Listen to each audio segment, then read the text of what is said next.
Welcome to Persephone's Tavern.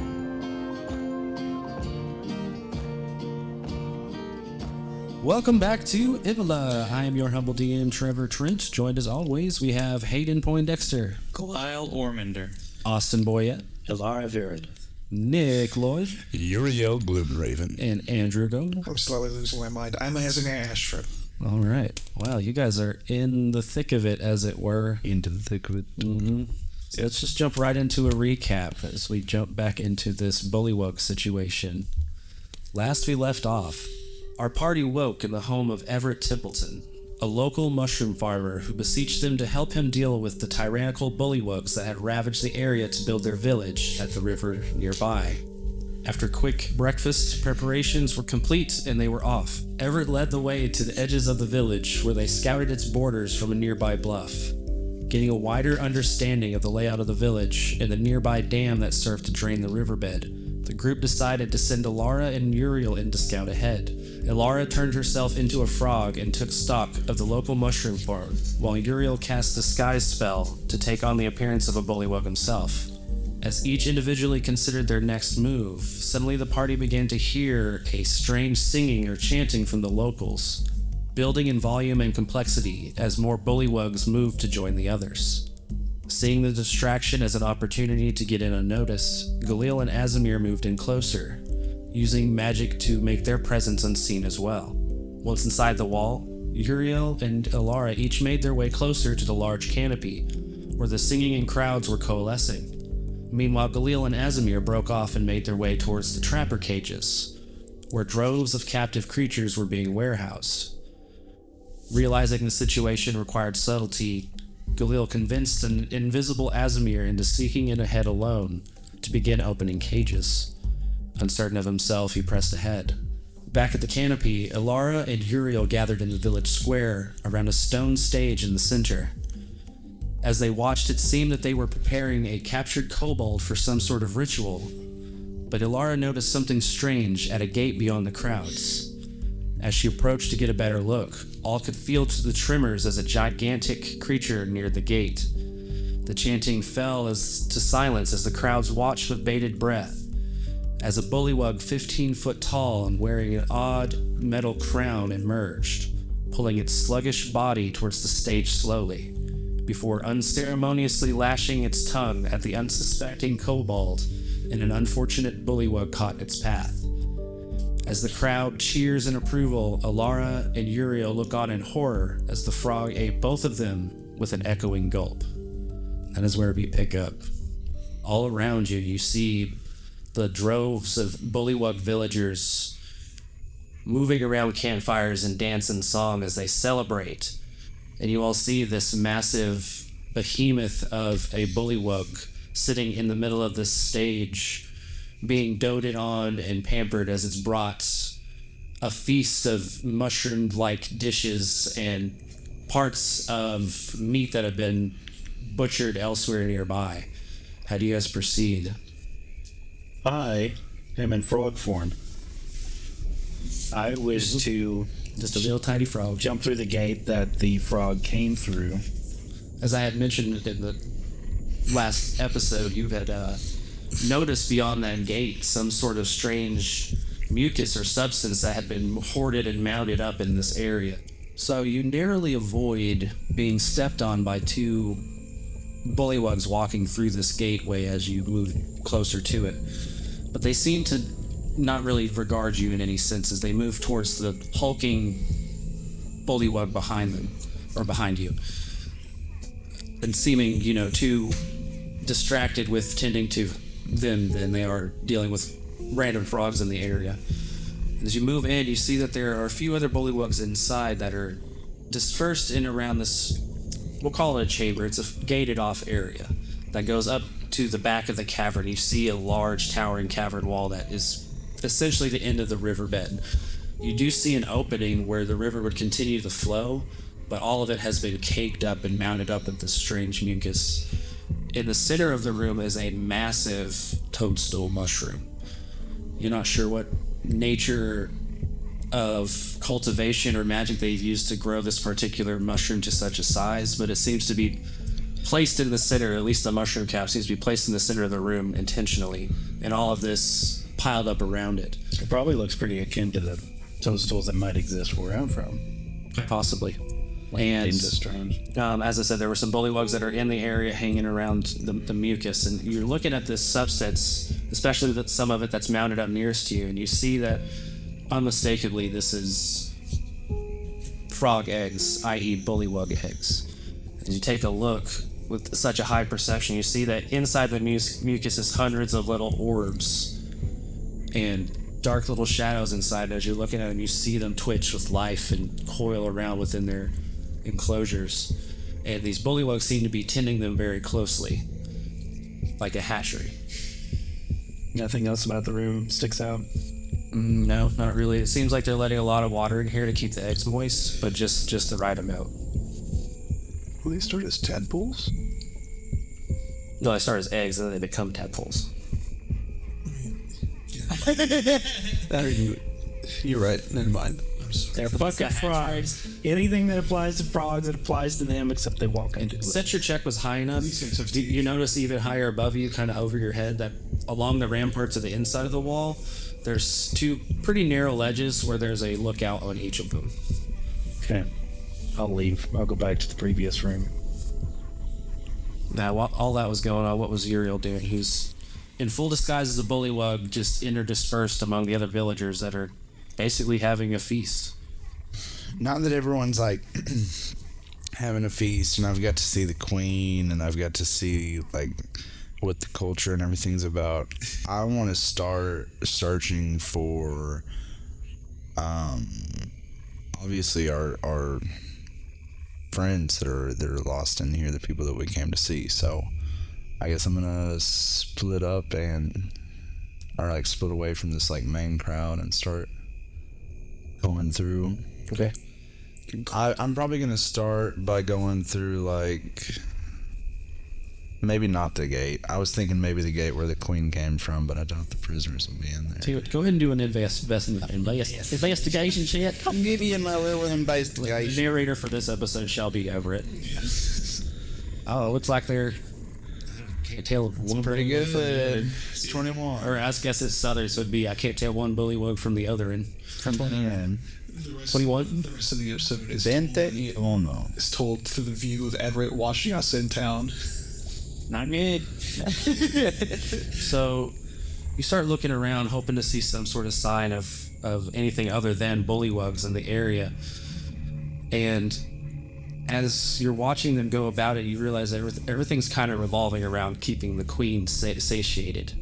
A lot of the bullywugs are coming up and like presenting them with gifts and things to try to gain favor. And you're kind of watching the whole, smoke and mirrors, the whole ceremony going on of it. That there's like a hierarchy that's vaguely monarchical, but like only on the basis level. It's like they're trying to it's like a game of one-upsmanship. The bullywugs are competing for the queen's favor, and it's just this back and forth. And as you're watching everything kind of just beehive around her, you see that the meat and everything that's coming out for the feast is funneling out from the north side of the canopy, from a little section that's just over one of those little bridges across the tributary. And I should just say stream, it's not that wide, it's about 60 feet across these little bridges. And you see that they're just bringing them over, platters at a time of this poorly butchered meat, but you're not even sure where it comes from, and it kind of gives you a sinking feeling of where's all this food coming from. Okay. That's kind of what stands out to you the most. I'm gonna follow my stomach on this one and try and go where the food's coming from. Sneak in there. Okay. Or maybe act like I belong there somehow. Maybe like look around for a empty platter or tray or something and walk in like I'm gonna go refresh a platter and then bring more food out. Easy enough. You, like a frog butler in your way, you just kind of grab a platter, hold it up, and just kind of fall in line with the other servants that are trying to keep everything moving smoothly. And you follow them back across the bridge, and it brings you around to where a little circle of huts are that they've been using as like meat processing plant, basically. You see where they've brought cages over from the east side of the village and have done whatever with the contents of them. Like, you can see off to the side of the huts there are a number of empty cages, but among those cages you see that they have some of the cages set aside that still have inhabitants in them, and these are the humanoids. You'd see familiar faces, and some that you don't recognize. Very nice. But you see that they seem to have intentionally butchered anything that is of an intelligence lower than theirs, and then anything that they think might be worth more kept alive, they've set aside for other purposes. Is there anyone around the cages right now, presently? What are we looking like? You see a handful of bullywugs with large spears. They're they're a little bit better built, seem to have, they're comparable in dress, but are armored compared to something that's not. They have like thicker hide armor on. And then there's a couple of servants that are in, you're similar to guard to yourself, that are simple, and they're going in there and they're collecting meat that's been butchered. There's a few bullywugs that are at makeshift tables that are chopping up some dead creature, you're not sure. How far in are we, like, from the initial gate that I came in? Just shy of a quarter mile. Pretty far. So a little over 1,000 feet. Uriel sighs to himself, and he's like, oh, okay, probably need to circle back and get everybody else. It's to this point that you turn around and look back along this bullywug fiesta that you realize, I have no idea where anybody is. Yeah, and I can only assume they're still, that we're all meeting back at the clear. And it's similar for Elara, who's just in this sort of passive wandering frog situation that's taken all of this in at the same time. Let's jump over to Galil and Asimir, who at this point, Galil is keeping a watchful eye on the perimeter, but Asimir is slinking through this trapper area alone and invisible. Mm-hmm. You've just got I just got this all this tackle out, and I'm pretending like I'm trying to untangle some fishing line, but I'm looking out across the field, making sure nobody's coming directly towards us. It's not too difficult to sell. Like you can even look at the nearby stream and see that there are some subterranean fish swimming through it. Some better than others. You see that this lower area is not that deep, but some of them get through the sluiceway and get trapped in the lower pockets. So it wouldn't be out of the realms for a bullywug to be trying to scoot those easy fish out. So yeah, you're playing it cool, but what are you doing, Asimir? Some of the animals have regarded you, but haven't been able to really figure out why they're feeling tense. I don't know if I'd want to release animals who know that I'm here, because I don't need them knowing where I am. Much like that mole, who I imagine probably has some sort of tremor sense or something. I don't know. Yeah. I look up, I see, I think you mentioned the bullet, or the bullet, or whatever. You saw a bullet, you saw a large behir. There's the behir creature. Kobolds and goblins. Look at the mechanism that opens the giant behir. Do you feel the spirit of adventure? I say to myself again, and I muster up whatever I have and go forward and say, no, but I'll do it anyways. So you said there was a mechanism that looked like it was behir shot? What was it? I saw a door that had slats across it, and it looks like either there's a mechanism that opens it or a lot of people have to lift it at once. So I feel like the behir feels like the finale, so let's start with kobolds and goblins first to get them a good head start, maybe. Maybe you should be brash and do it first. How would Chris do this? Don't do it out, Chris. Do it. That's how he does that. I do. He would throw a spear into the dark and then yell. WWKD.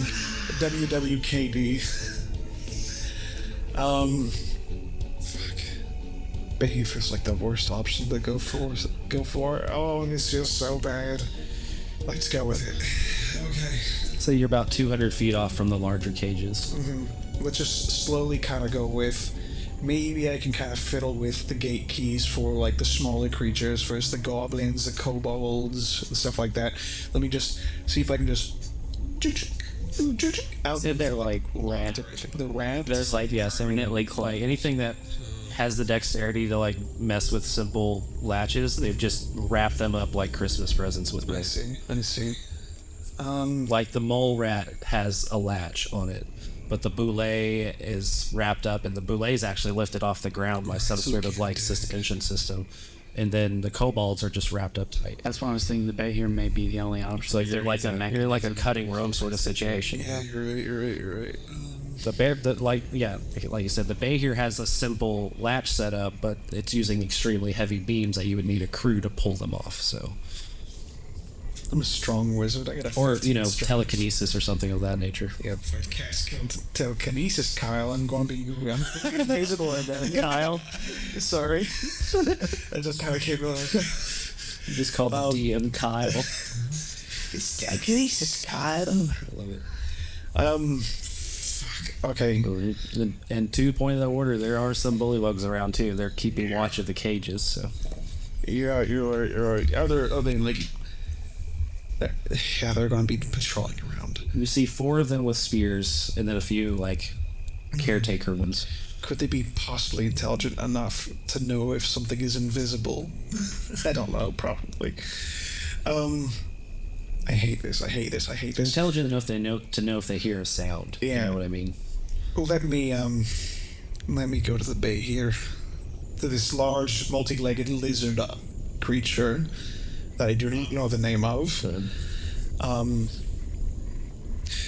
Yeah, so you get closer to the cage. You see, as you're peering through it, it's probably in response to hearing all this ruckus from what's going on across the other side of camp.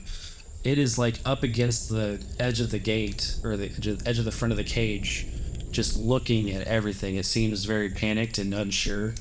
You know, it kind of snakes around and presses up against it and takes a look at whatever, and it snarls around, and then it'll change position and move around, try to get comfortable, and then it just keeps kind of going around in this place. And you notice as it's whirling around, they've got its mouth bound shut, I mean, of so course, that I it would can't, leave you it know, open. grab and bite at anything. But you see that it's, you know, trying to deal with that, but it can't really get it off. They've got some sort of muzzle thing going on with it. So as you're looking at the cage, you realize this thing it's pretty sturdy structurally. I mean, this thing obviously hasn't broken it down at this point. But you're looking at these beams and you're thinking, there's absolutely no way I'm going to be able to pull those off by myself. And kind of looking along the sides, and when you look along, you look to the back, and pressed up against the back of where the cage meets the back of the dam, you see just a loose beam that's been kicked out about 2 feet at the bottom. It's come separate from the bindings, and it's sort of splintered and cracked off like a broken matchstick. You know, you don't know if it's from thrashing around inside or what, but you see you could just squeeze inside of the cage. Boom. You're gonna get the mask off. Who's trapped in here with who? Quick, call ambulance. Not for me. Oh my god. Do it. Now you're in a precarious situation in the cave, Azzy boy. Yeah, man. You know, I didn't feel all that attached to Asimir, anyways. Let's roll with it. Why do you do this? Why did you do this? Why was it this? Oh my god. Hey, you're looking for a tower. You guys can cut bait anytime you want. That's right. It's those pesky emotions getting in your way. Yeah, I take note, like, I think to myself, that's cool as shit. Maybe someone else could do that. Get invisible. I'm the invisible one. I'm the invisible boy. Do it.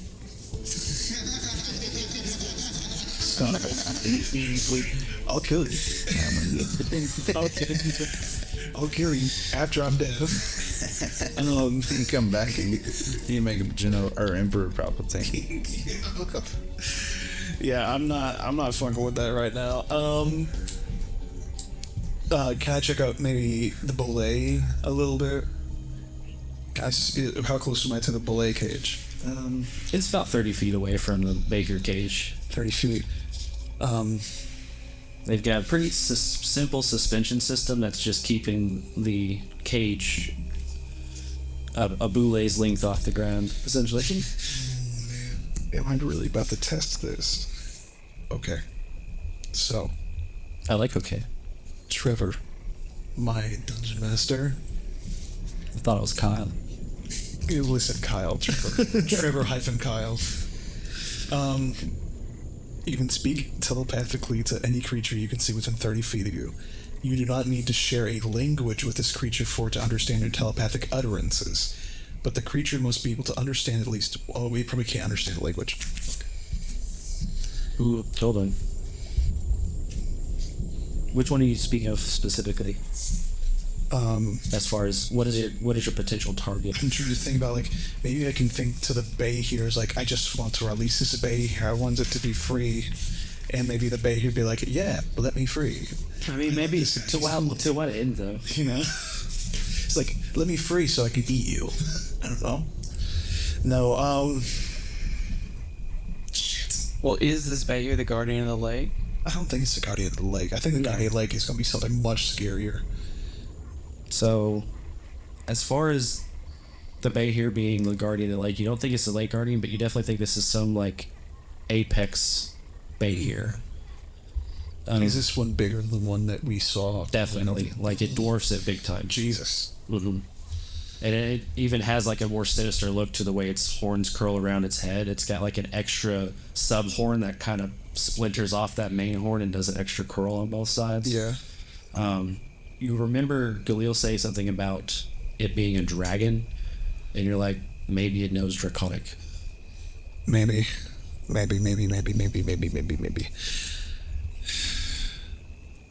I just want to maybe see if I can kind of talk to it a little bit. Can kind of whisper out to it, but also it can hear it inside its own head. If I can, like... Is this your message spell, or is this the warlock thing you do? My what thing I do? Yeah, it's that. It's my awakened mind ability. Is that you cast comprehend languages for free? Is that what you're doing? No. It's just if it understands the language, I can communicate to it Telepathically. Gotcha. Okay. That's just, like gym boards have that. Just I want to kind of talk to it, whisper to it, but also it hears what I'm saying in its head, and just, hey, I'm gonna get you out of here, okay? I want to try to get you out of here, but you gotta play with me here. You gotta play nice with me here, buddy. I promise I can try to get you out of here. So immediately as you start speaking to it in its mind, it sort of snarls and snaps to an attention, and it seems to just sort of stare into nothingness. And then after you finish speaking, it just sort of turns its head and is sniffing the air.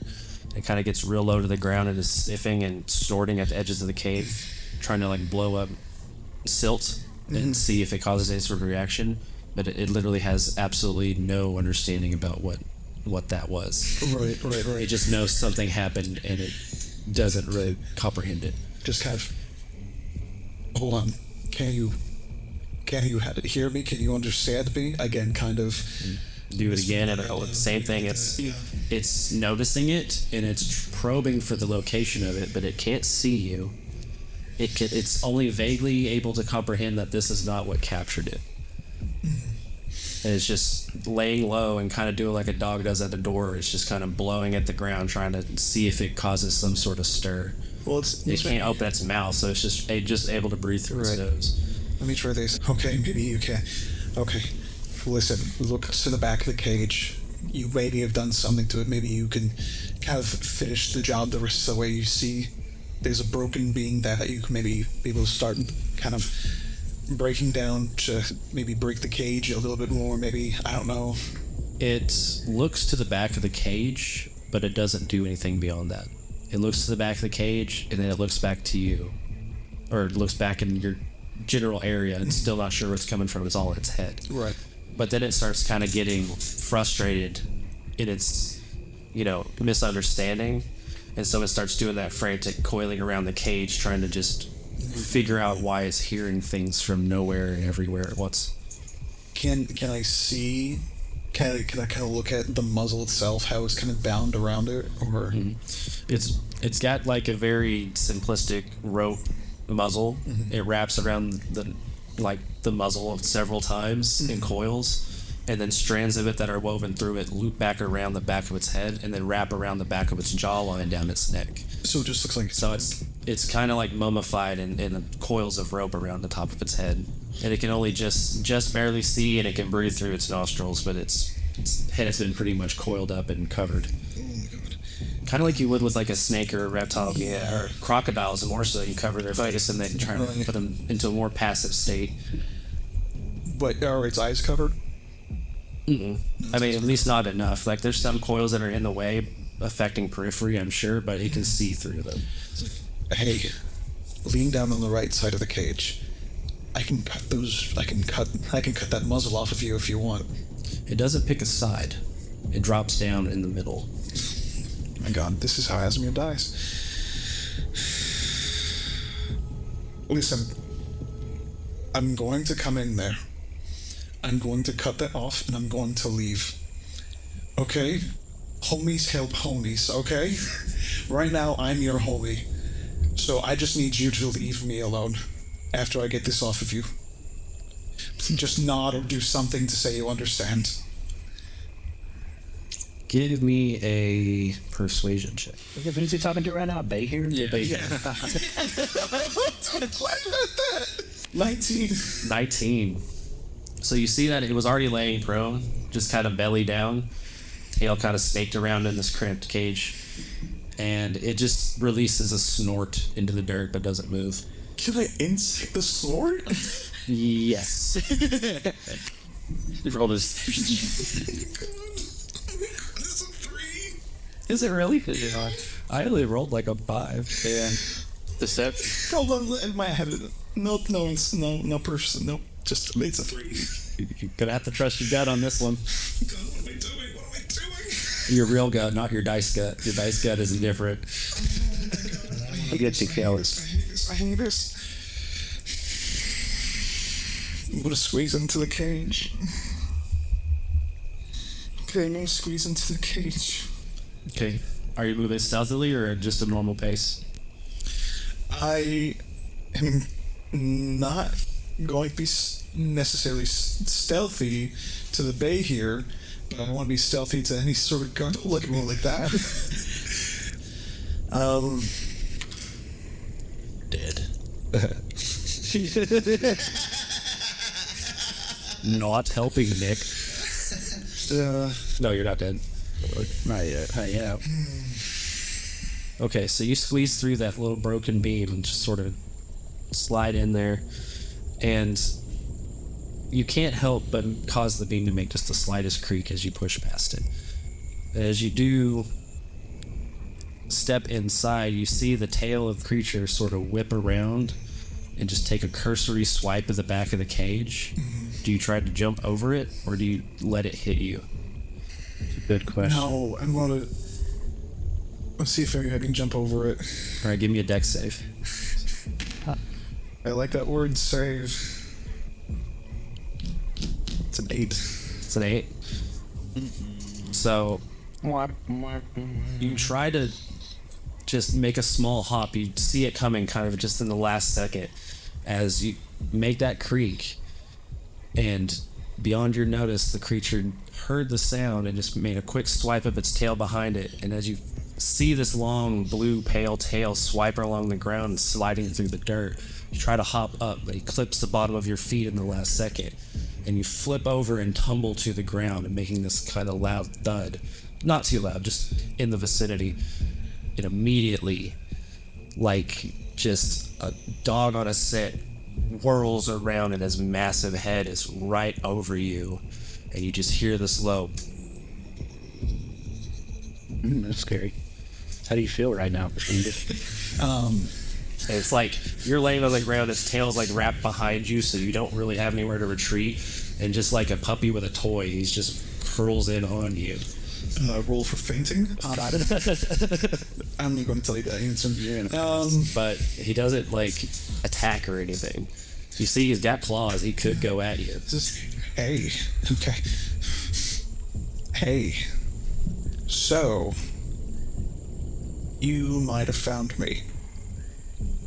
I am still willing to do this for you because homies help homies, right?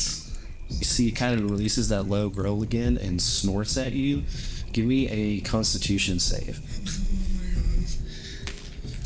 Please stop pulling out the table, but I'll do it. My book. That's pretty good. It's 21. Okay. You endure it as when he snorts in your face, you feel this blast of icy cold air come through his nostrils. And you just feel like the bite of cold wintry wind on your face. But he doesn't do anything beyond that. Can I stand up? Is there room for me to stand up?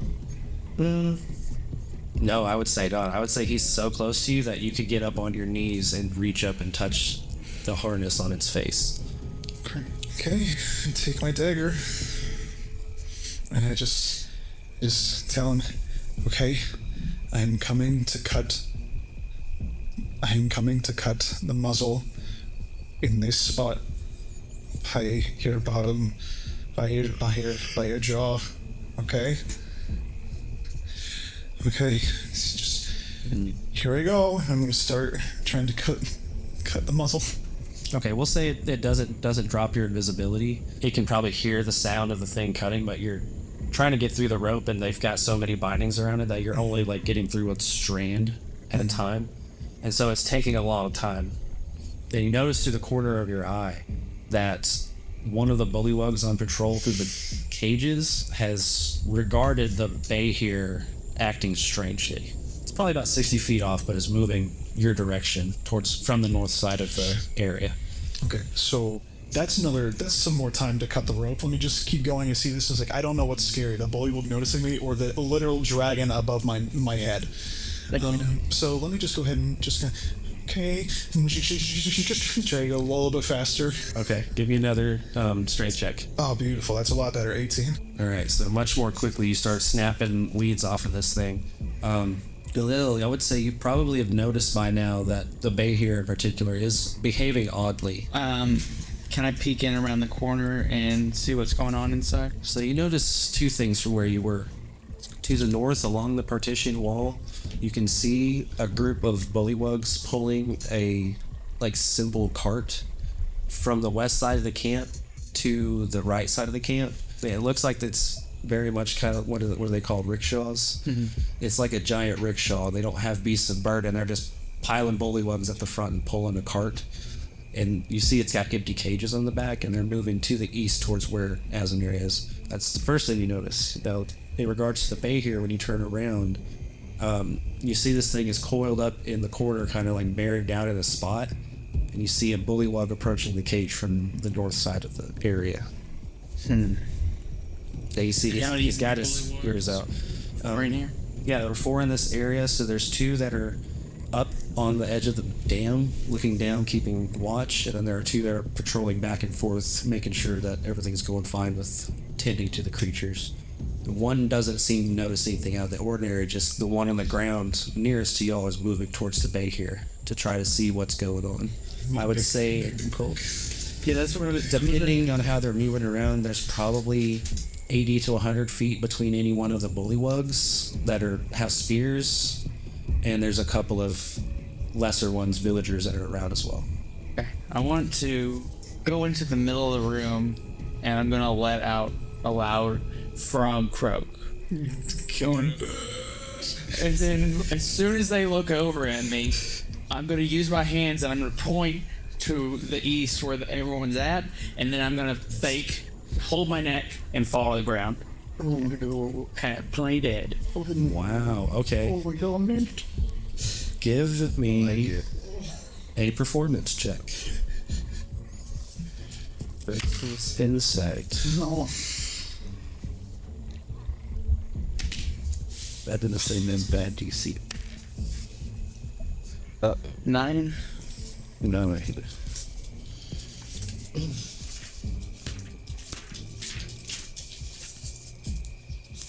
good sleep.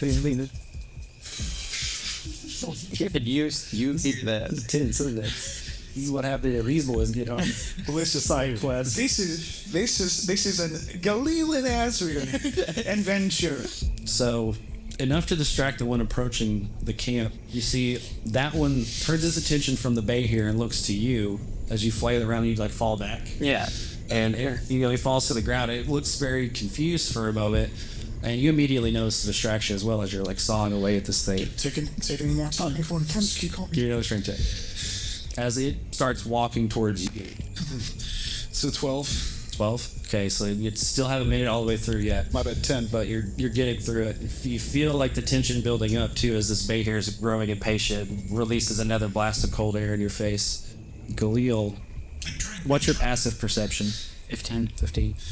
As you're laying there and it's approaching, it's still 100 feet off or so. You kind of peek out of the corner of your eye at it, and you realize that you've got the attention of all 4 of the guards. They're all looking down towards you, but only that one nearest is moving towards you. And it doesn't look like somebody who's concerned for a friend. It looks like someone who's approaching cautiously. Yeah, cautiously. Up my antics a little bit. Seize around. Try to sell it. Yeah. Gotta do some death rattles. Reach out to the heavens. Is this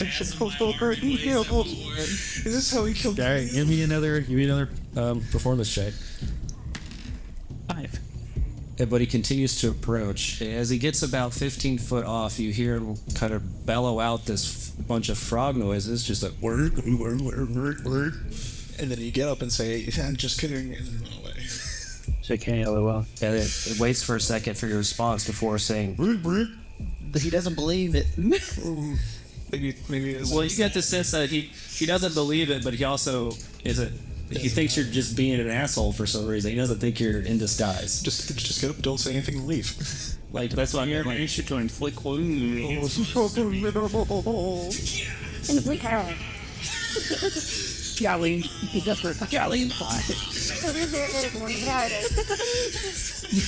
Full fucking Indiana Jones. Temple of Doom. Yeah.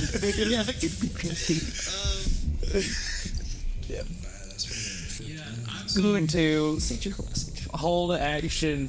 I'm going to prepare an action to cast inflict wounds at the 2nd level if he comes within my grasp. He's just a bullywug. He probably just 10 HP. Okay, so he doesn't approach anymore. He bellows out again, trying to get some sort of affirmation from you. And then he gets nothing back. You're doubling down, right? You're just saying, pretending like you're an agony, or you trying to be I'm just playing dead at this point? I change my mind. I get up, and I walk away. I don't even Dust yourself off? Yep, that's walked off. Okay. Some pills. I'm better. Okay. Eat a bug. So you start walking off. He kind of just looks. Do you look over the corner? Just don't look back. Okay. So you don't see what he does. He just kind of ribbits again, and then you hear a callback from one of the guards up on the wall, and then you just from behind you hear feet in pursuit, staying about 20 feet back, but watching your every move as they follow you around. I'm gonna just keep doing that. I'm gonna keep a nonchalant pace and not look back, and I'm gonna walk away. Okay. Do you head back up towards the gate, or do you head back towards where the feast is going on? The gate. Okay. Yeah, he follows you all the way back to the gate. We can kind of time skip ahead to that. It'll take you about 10 minutes, but he follows you all the way up there and watches you kind of reassimilate with the fisherman. Yeah, I get up. He doesn't follow you past the gate, but just keeps a watchful eye until Hey, you're... what the frog deuces. You hear his disconcerted kind of croaks as he moves back to his patrol, and he's just kind of... That should give you plenty of time. But yeah, back to you. One of the guards has left for the next 20 minutes, so... give me one of those athletics check and see if you can get that thing. What is it? Athletics? I mean, you can be if you think that's better. No, never. I thought it was proficient. Never mind. At this point, you could probably start ripping through the rope. Oh, okay, cool. 15. 15. So with a final slice, with enough time to finally do it, you break this thing free. Oh, I'm in danger. Oh wait, I'm not here. So there's a moment as this coiled rope falls off. You're still invisible, mind you. It can barely feel your presence nearby. You feel this cold breath kind of leaking out of its open maw now as it kind of loosens its jaw for the first time in you don't know how long. And it's like being next to the walk-in freezer. You just feel cold air coming out of its mouth. And it kind of coils back and just kind of stretches its jaw out. You feel popping and muscles loosening back up. Just say, It reaches up real high. homies help homies. You don't owe me anything else other than to let me walk out of here. And as you say that, its head looks up, and you see like the rampart wall above the cage. You see its mouth opens, and just with a roar, it fans its head from right to left and releases this cone of cold breath that just goes and paints the entire backside of the dam with ice shards. You see the two guards up there instantly freeze solid as it releases this triumphant roar and begins sort of thrashing about in place. Give me a dexterity saving throw. Hey, she's pointing at me. Yeah. That's it's just 13. 13. He's gonna forget you're here, just stomp on you. You gotta get out of here. Yeah, no, I'm trying to get out of here as soon as Dang. possible. You take 11 bludgeoning damage as he starts thrashing about and the tail slams you into the back edge of the cage. Perfect. That's where you need to be. Yeah, no, that's it. Okay, yeah. I'm trying to dip out now. Okay. This isn't fun anymore, guys. So you fall to the ground and you got attacked. That drops invisibility. No, only if I attack. If you attack or cast a spell, some damage has nothing to do with it. Yeah. Okay. No. So yeah, you're still invisible. You roll on the ground and start running. Concentration. I mean, yeah. Roll it. Fine. I got what I lack in dexterity. I got in constitution. This is fine. It's only a DC 10. Yeah, you're right. Hey, I'm on. It's either 20 or 14. Either way, that beats it. Okay. Yeah, so you're still good. It hurt like a son of a bitch, but no worse than you've experienced on the journey so far. So where do you head from there? You kind of roll out of the cage, but you see some panicked bullywugs to the north. The ones that you didn't notice, but I said Galil saw in the north, they also saw that, so they're kind of wondering what's going on as they're coming back for fresh meat or whatever. So you see there's a bit of a kerfuffle. Instantly, the villagers that are in the area start fleeing from the sight of this cone breath. Do I see it blast up in the air? Actually, yes, because you went back to the front of the dam, and so just as you're getting to the top and are on the backside of the docks, you hear this kind of like, I mean, what's the bullywug equivalent of a gasp? Yeah. All the bullywugs start croaking and turn their attention towards the dam as you see like this plume of it's like a snow cloud just appears out of nowhere, and you see just steam coming up from this sudden cold. And then you hear the roar, obviously. That gets everything's attention. I think to myself, well, he was successful. I don't know if he's alive. Let's hold that just real quick as we go back over to Elara and Uriel, Thank you for taking attention away from me, fellow and who are blending in very well with this festival, but are otherwise at a loss as to how to proceed. Yeah, we haven't even seen the gnomes. Well, I think my plan's No, about to change. Uriel did notice the villagers, but is kind of unsure. And it's about that time that you each individually, as well as most of the bullywugs in the camp and the queen, hear this roar of this bahir on the east side of the village. You see there's instantly a series of commanding croaks from her as she quickly turns around and begins waddling back towards the breeding hatchery or whatever, the hatchery where Elara just was. And then all the other bullywugs, guards and all, begin getting ready for locking down that situation. You see a lot of the ones with spears begin heading to the east side of the town. Some 1,000 feet away at this My first priority is finding the gnomes, because obviously a great thing to You're not looking for any gnomes. They're not just gnomes. His friends. No, they're not. You're looking for your friends. Edgar's crew. Oh, they're not Alara's friends either. That's why she's confused. Ooh. No one's explained the whole Going to have it, so I'm looking for gnomes. situation. Just gonna lean into that. That's funny. Alara just about the door. I was just like, it's funny. I hadn't seen no here. I haven't seen anything with monsters and bullywugs, actually. So Oh no, here, no me. I want to. That's funny. Shit, we didn't tell Elara. Outside of this canopy, where trying to figure out where I could go to search for captives, but Yeah, it doesn't take you long to realize either that they were bringing in food from the party from the north side of the village, and yeah, that's right. That would have been my first place to check because probably would have regarded the carts bringing cages back and forth from the trappers. So I'll go that way. okay, along the north edge where the carts have been moving. Yes. Okay. Had I left the cages yet? Yeah, you said you walked back down after you realized you weren't going to be sneaking in there anytime soon, and wait, rejoin the party. Well, now that I see like all these toads running towards the bay here, I'm like, well, maybe I can just walk them out of here now. So I'm gonna walk back up and check the cages, see if there's. As you notice that the spearmen in the area are heading east towards the raucous, you also notice a singular frog hopping across the bridge ahead of you, and realize that's the frog you lost at the gate. I want to run up on it and pick it up and put it in my pocket. And Lara, you're suddenly scooped by a random bullywug. Then Well, what do they do whenever they pick me up? What do you do when you pick them up? You just hold. tasty. I'll save this for later. Put it in my pocket. Do you say that? He speaks in common. He says something in common and stuffs you. Okay, you recognize it's Uriel. That happened.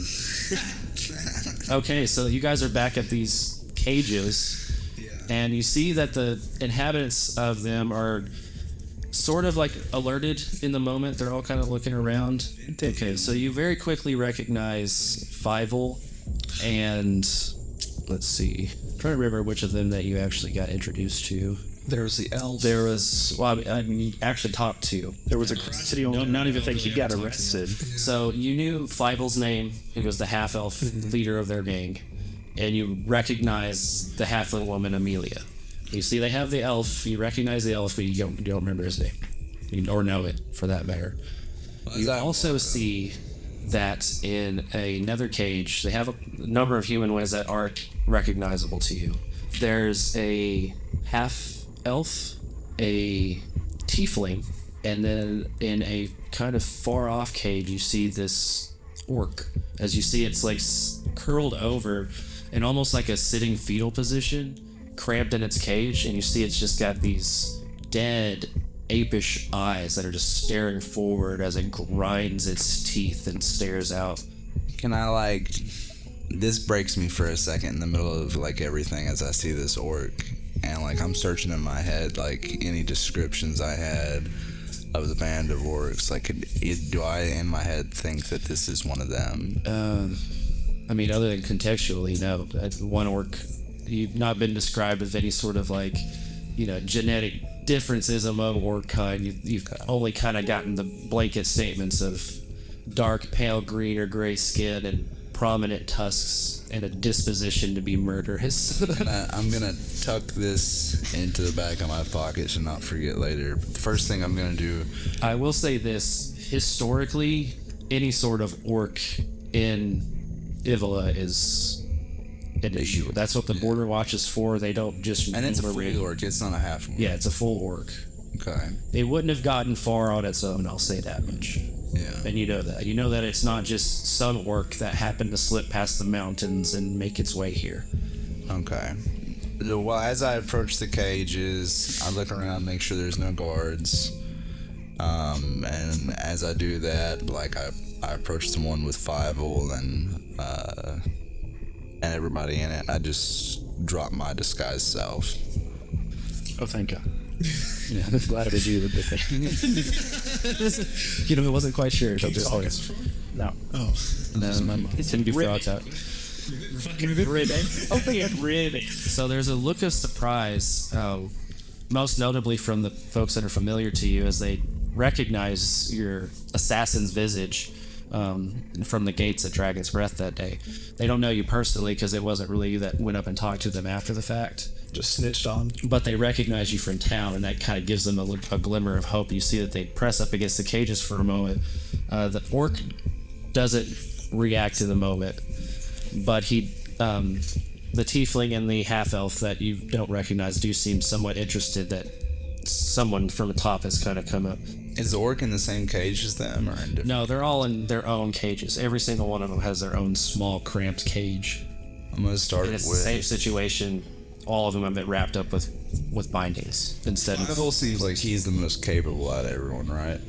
Let's not start with him. He would have you believe as much at least. Yeah, I'm gonna start. He was the loudest one in the group. I'll say that. Has anyone spoken? Not yet. You drop your disguise. They look at you expectantly. I just say, well, Elara says, "Oh, thank God." I'm here to help, as I do. Pop out at that point. Fivel looks at you expectantly and kind of dazes her. Is it just you? How are you gonna get us out of here? Turn my form. I pull the frog out. And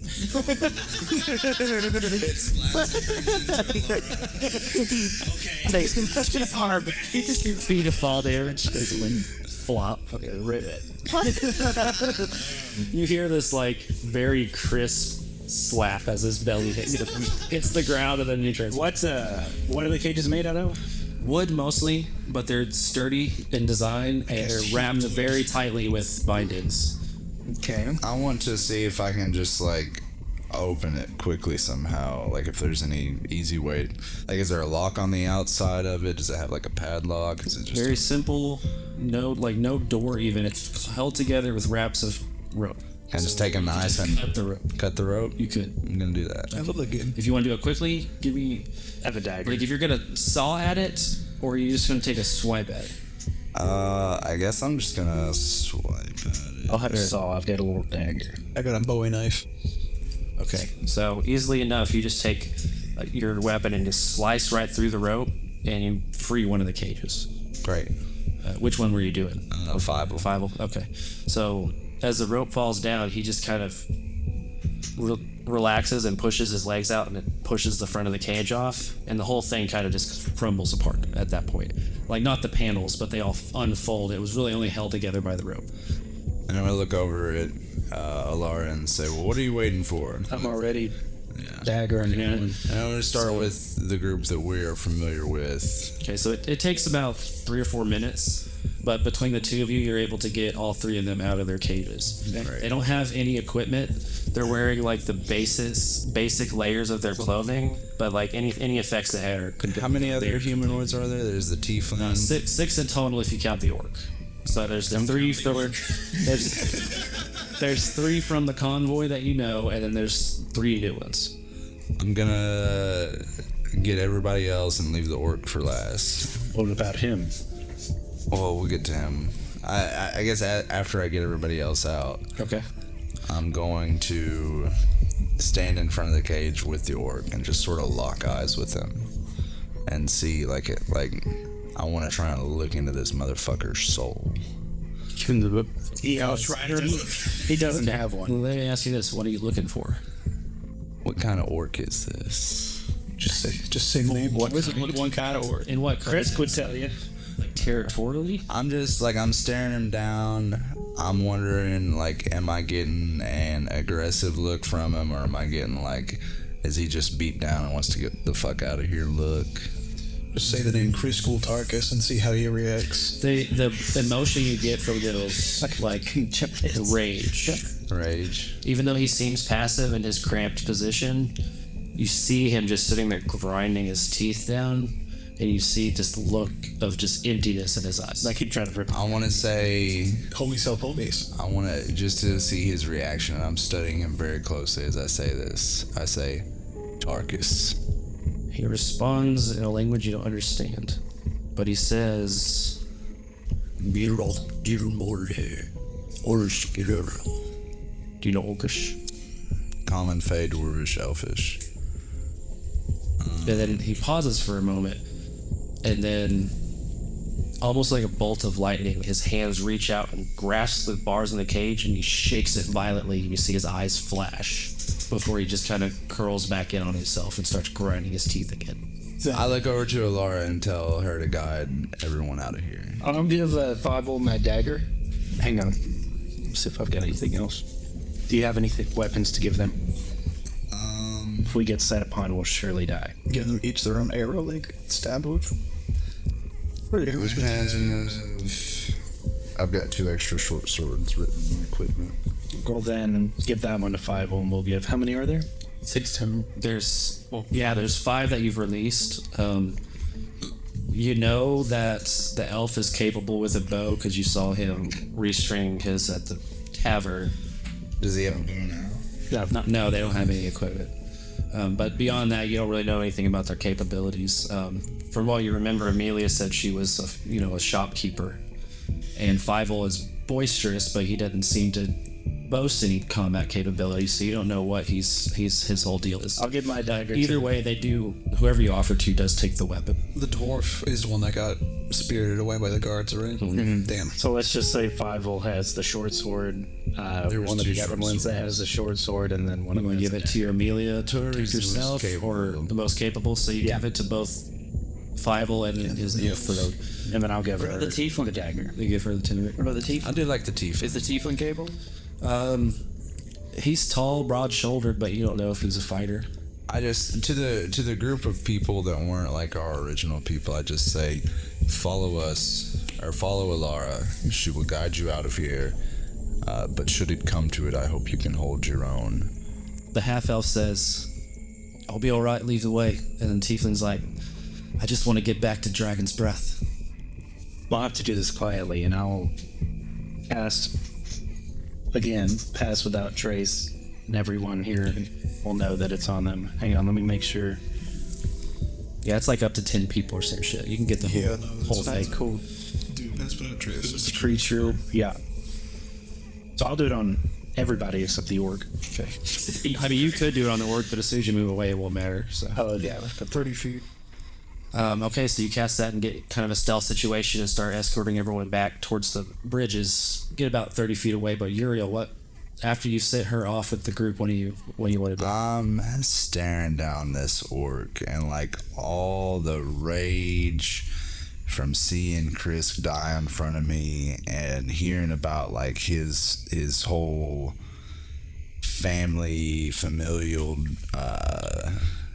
parentage and drama in this roving band of orcs. It's all like just boiling over in rage, and like I imagine much the way this orc was gritting his teeth at me, I'm giving him this death clear back.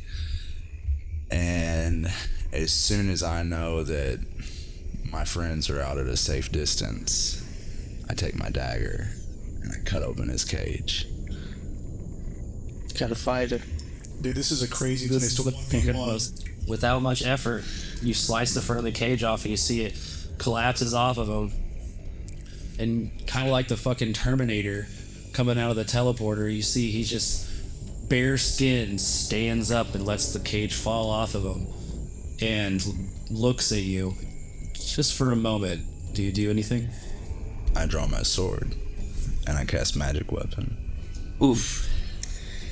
You see, as you do that, he reaches down and grabs one of the panels to the cage and just smashes it on the side of his leg and breaks off a splinter of that wood. And I need you to roll initiative. Who's going first? Someone cue the Star Trek fight pit music. Yeah, and this is Kirk versus which one? See, in my head, there's like a montage playing where you guys are sneaking through the village to get out. Asimir's trying to avoid getting eaten by a bait here. And they killed. You're just standing in the middle of the village fighting this orc by yourself. Uriel is prepared to die for this cause. So you get to jump on him.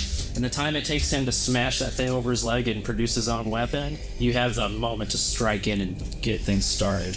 That's exactly what I'm gonna do. Like, normally, For strike. I would be 100% about using the bow, but like, I want this to be up close and personal with this motherfucker, so. On my first attack, so that's 5 plus 8, 13 to hit. Hits. Okay, second attack, because I have extra attack. Oh, that definitely hits 18 plus 8. So it's 2 hits so far. More. 4 plus 8, 12. 12? 12 misses. 13. So you come in with this blade and slice him once across the arm and go to make this final jab, and you see that's when he's got his stick ready and he just swings and cracks it. You hear like a baseball crack and it out of the way. smacks it out of your way, and you have to take a step back for a moment. 15 damage. And then as I like stab or try to As you stab, lunge, he yeah, deflects. he deflects. All right, so yeah, slash, and he blocks the last attack, and almost in the same motion, he swings back and flexes his muscles and just releases this loud, proud roar. You see, like, it's almost like Master Roshi, his fucking biceps flex, and he almost kind of swells up a half an inch, and then he just comes down with both hands and just tries to waylay you as you're regaining your footing. Natural 20. Take 4 soul damage. Okay. 14? Then you see he gets like, getting all amped up and nailing that attack across the side of your shoulder as you're backing up. You see he takes a step forward with like this imposing presence, and he has a very open stance because he's not wearing any armor or anything. He just has this beaten stick, and he's just coming at you like he's gonna squash a bug. I match that. Like as he hits me, like I don't even back off or move a step. I just come right back into slice. Like we're just trading blows. All right, it's back to you. Sad. Same thing. Just multi-attack. yeah, I can't attack. 12, so that misses. And then that's a 16. It's a hit. 8 damage. Okay. He's still looking pretty good. It's his turn now, and not Hope he just doesn't crit me. encumbering himself with swinging at you with this one like powerful swing. He comes at you with just a left to right swipe. He comes at your head and then tries to double back on your torso. Makes 2 at 10x. 22 on the first one, and only at 11 on the second one. So misses on the second. Yeah. This is Oh, you take another 11 damage. Jesus. It's back to you. He cracks you like it hits you hard, like right on the side of the face. Right into your neck. You feel this like splintered piece of wood just clump you. He's bleeding from his wounds too, but he still seems like, I would say he's got a little more fighting vigor going on in him right now. Again, I'm not backing down at all. Like he hits me and I just go, like I imagine I'd like swing back. He hasn't even started using a bow yet. That's far. And then I just fucking go at him again with the shield. Uriel's in a rage right now. He's not thinking rationally.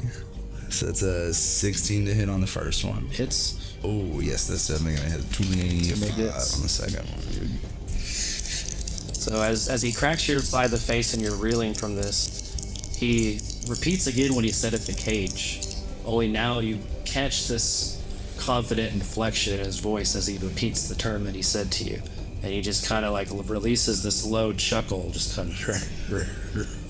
In Uriel's mind, like he's taunting the Tarkish tribe. That's pretty good. 19 damage, I believe. Damn. It's on its turn. How's he looking? He's bleeding a lot. You see, you've got deep wounds where this piercing instrument of death, your short sword, has just been leaving gash after gash in his torso, long cuts along the sides of his shoulders. But you see he's retained all of his fighting spirit, and you see only murder in his eyes as he continues to fight you with increasing confidence. 17 to hit. It's The more blood he sees, the more vigor he wants. This is about to suck. this good. You're at 12 damage. Yeah. Okay. Total? Yeah, total, out of both attacks. So this time, Put him down. he's starting to favor the wounds he's got, retaining his focus and range. He comes at you and he hits you twice in the side of the knee, causing your leg to kind of buckle in the moment. Call out in pain, and it's back to you. I should have done this from the start. I'm gonna Hunter's Mark. You can also forego one of it. Bonus action. Yeah, you should. Yeah, Hunter's Mark for sure. Extra D8 every turn. How many times have you hit him? Yeah. Well. You lock in, that's Oh yeah, I should have been hunting you all along. Okay, so I cast Hunter's What it is he got knocked down on his knees and he looked up and just saw groin. He's like, that's the wing side in here. but couldn't good. Oh, delirious from the pain and loss of blood, you feel the adrenaline kick in, and your bounty hunter sensibilities kick in. You get this laser focus on how you need to dispatch him before you're cudgeled to death. Yeah, which is about to happen. Yeah. Take your action, sir. I'm just gonna yell out, for honor, for Krisk, for Torkers. and then I'd give it everything I have because it might be my last. It very may well be. So let's say 25 to hit for the first one. Oh, miss. No. No, American like it's I feel like he's at a point that if you crit and get to roll those 6 dice, he might be done. That's what he needs if he needs that. That's what I need is a crit. That's what I need. Come on, man. Just roll it good, you know?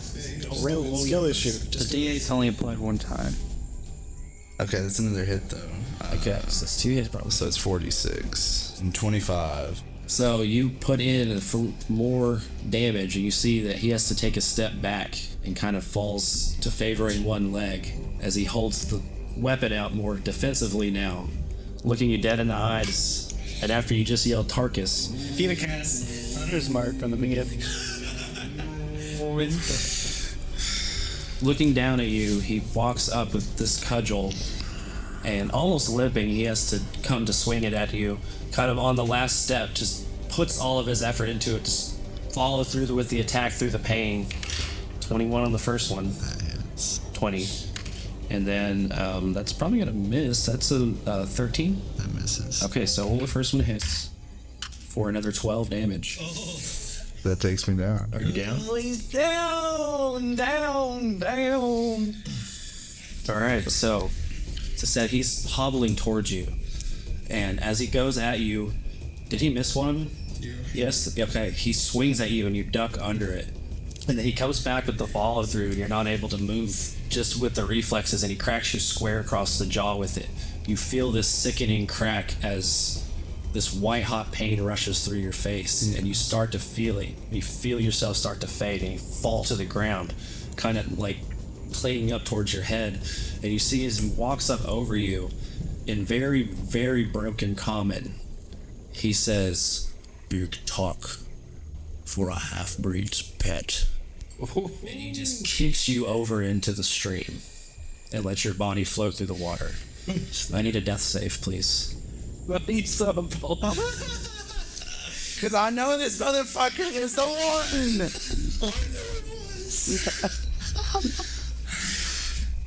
15. One save.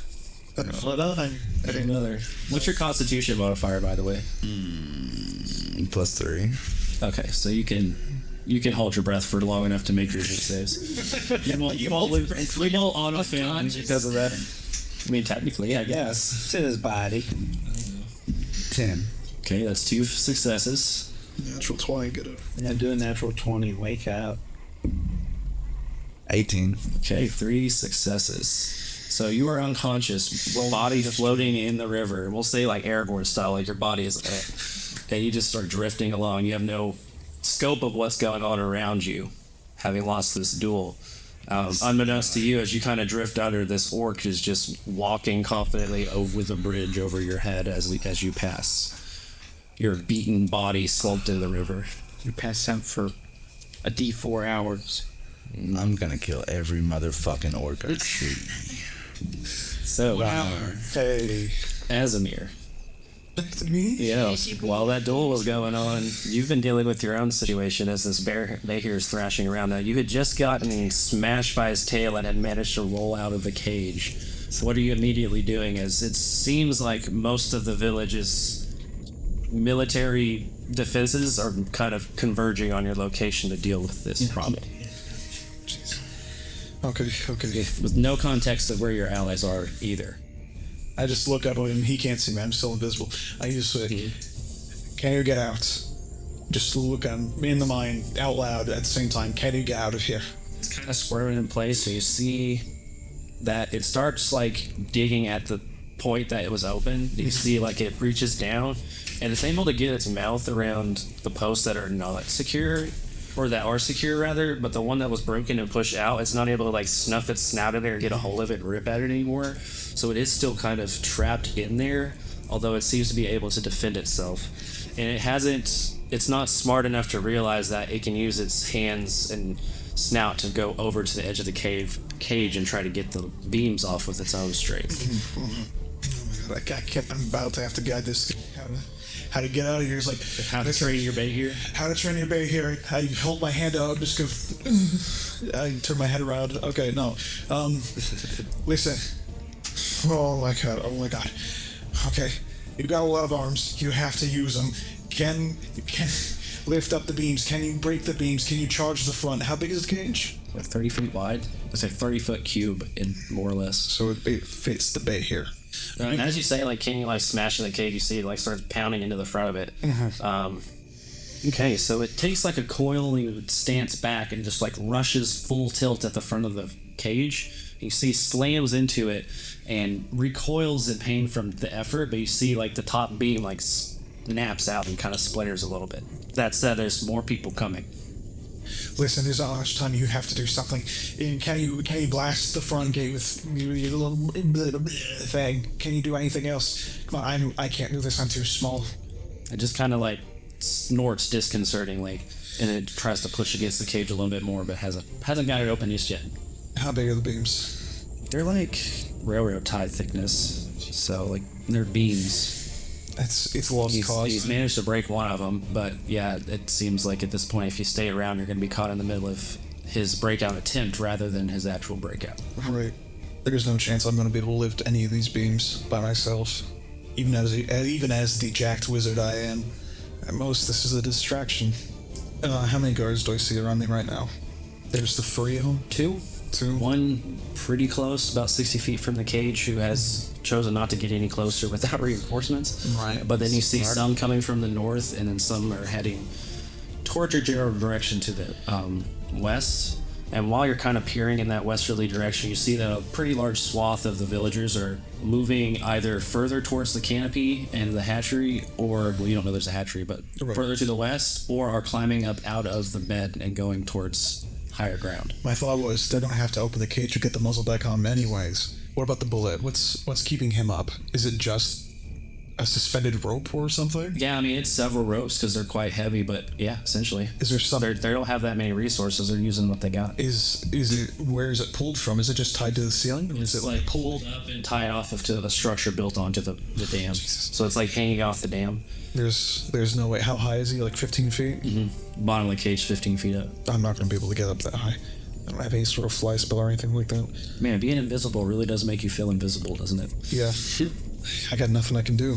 I can't help out this bay here anymore. I can't get there's not any other big creatures. Fuck it. Do it again. Smash it. You almost got it done. 2-3 more times and you're free. He tries again, but he doesn't make any more progress. Now 3 or 4 bullywugs are gathering near the cage. They're getting their reinforcements. They're about to get a nice blast. Hey, he just rolls in that 20. Boom. So as the reinforcements play in, you see this thing takes one final running slam into it, and the whole front end of it kind of just blasts open, and you see this monster, a serpentine lizard, scurry out of the front and begin looking for targets immediately.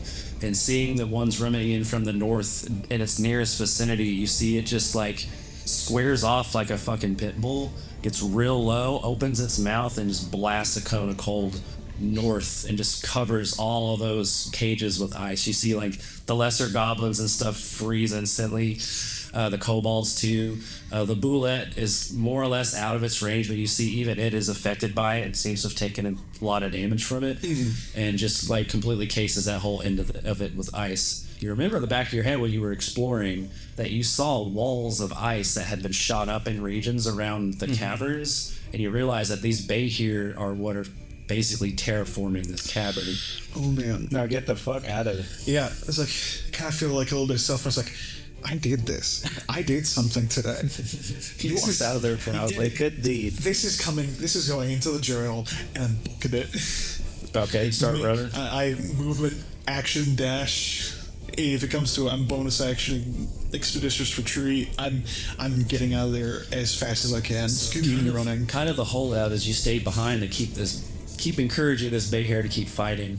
You start running after the villagers, doing your best to avoid contact with them as you're moving back across the bridges. And as you're about to make your way back towards the main gate out of the riverbed, it's just as you notice towards the rear of the retreating crowds, a solitary orc that is basically buck-ass naked, walking I'll say he's trying to be stealthy and try to not be noticed among the other species, but it is definitely just clear as day heading towards the gate in its own pace. And it just is noticeable to you as an orc, and it kind of rings a bell to Tarkus. You see he's quite wounded. I drop invisibility and pull out my short sword.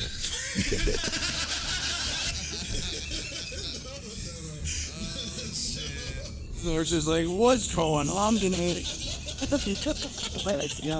I'm in a lot of enemies. I'm plotting. Okay, Asimir, what do you actually do? Getting to myself like, there's not a stream, is there? Yeah, there's two like interlocking streams that go around. You just crossed over one. He's kind of coming across a bridge that's further down off the same tributary. I couldn't possibly be looking for Uriel. No, I'm just thinking to myself, this is crazy. I have to get out of here. Yeah. Okay. I run by and just kind of out loud just go, jeez, he's ugly. And I walk out and keep running. Okay, you head back to the gate. Elara, with your captives, with the escaped prisoners, you head towards the gate too. Give me a stealth check. We'll kind of have you roll for the group. I'll roll for the group. Plus 6. Esther, I'm trying to find my bullywug.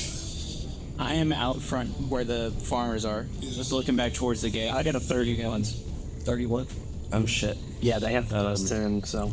Yeah, we'll say with your guidance through the 31, you work them along a path that's going to avoid pretty much any sort of detection, all up until you get to the edge of the guardhouse, like the gates, and then it's a point of being like picking your moment and kind of hang off to the side and wait. And as the crowds are filing through, and it seems like a lot of them are heading north to the edge of the river to try to get like a bird's eye view of the chaos that's happening down in the trapper dens. And during that moment, you're able to slip out with your group of 5 people following you and begin heading past the farms back towards the bluff. Okay, do I see him from the farms? Well, probably not if you... Well, you said you were looking. Give me a perception check. Or 15? 15? With a 15, you don't spot Elara specifically, but you're able to notice one of the people following her, and then through that see the rest of the group. So yeah, you would say you do notice a group of people running up, a few unfamiliar faces, but definitely not bullywugs. I'll rush over to him, still in disguise. I just want to say it's me to Elara, because she hasn't seen me in disguise. It's me, Galil. Where's Uriel and Asimir? I have no idea. I lost Asimir. He's been invisible. Well, as you guys reapproach the bluff and start heading back up to where you left Everett. No. Wait, we're still inside the gate. Oh no, yeah, you guys took a moment. Soon after you reunite with him, and he's just taking it in, being like, "Oh, look at all these people you got." He's like, "Y'all guys were at a ruckus down there, didn't you?" And as he's saying that, Asimir starts walking up by himself. How long has it been? Like, what's the time frame since we've been doing this? Oh gosh, 20, well, probably about 30 to 45 minutes. Cool. It's not an hour. Yeah, still invisible. Okay, you just hear Asimir, and it's just like... That's pretty good. Easy and dishonored. Galil recognizes it instantly. Yeah, they spend more time together. Yeah, I'm kind of busy just chewing Everett out, because I'm like, there's no way you didn't intentionally leave out information on the way here. You can play dumb all you want, but you know what was down in that hole before you sent us in there, Everett. Would have done it anyway. It's like all this Everett did. Well, I didn't think you'd go if you did, but I was pretty confident y'all would have accomplished something. Here, wait, where's Uriel, dude? He's not here. Uriel's not with you. No, he ain't got back yet. Who is with you? Elara, what happened to Uriel? He stayed behind. He stayed behind. Where was he at? Yeah, okay. There was an orc? I thought he would free him. Well, he's free. I haven't found the Uriel. Yeah, we have to go back. Guys, I found the orc. We gotta go back. I'll go back as well. We're gonna do this quickly. I don't know where he is at this point, but we gotta look for him. With Everett looking on aghast at how all of this has unfolded, Asimir says that Uriel's been left behind, that he saw this orc, and begins running back down the bluff. As you guys consider whether or not to plunge back into the chaos that you've unleashed in this village, that is where we're going to end today's session. As they peer back into the lifeless body of Uriel, clinging to the edge of breath as he floats ever closer to the Bullywug Queen's hatchery. You're gonna get ate, buddy. You're gonna get stuck. Damn, this rescue mission turned into a rescue mission. What's that? So, all right. Well, thanks everyone for listening. We are very tired and ready to stop talking now. Except for Asimir, who feels bad. You better do it. Oh, that was so cool. I'm so fucking glad you did that. That was the ballsiest fucking shit. I was like in my head, I was like, okay, it's an orc. And you're right. Yeah, our cheerleaders here. Thanks everyone for listening. If you like what we do, please leave a review. You can find us on Patreon and Spotify. Thanks everyone. Bye bye. Bye bye. Thank you. You make this possible. Persephone's Tavern, our tales will be sung as we share our adventures with friends old and young. So come raise your glass to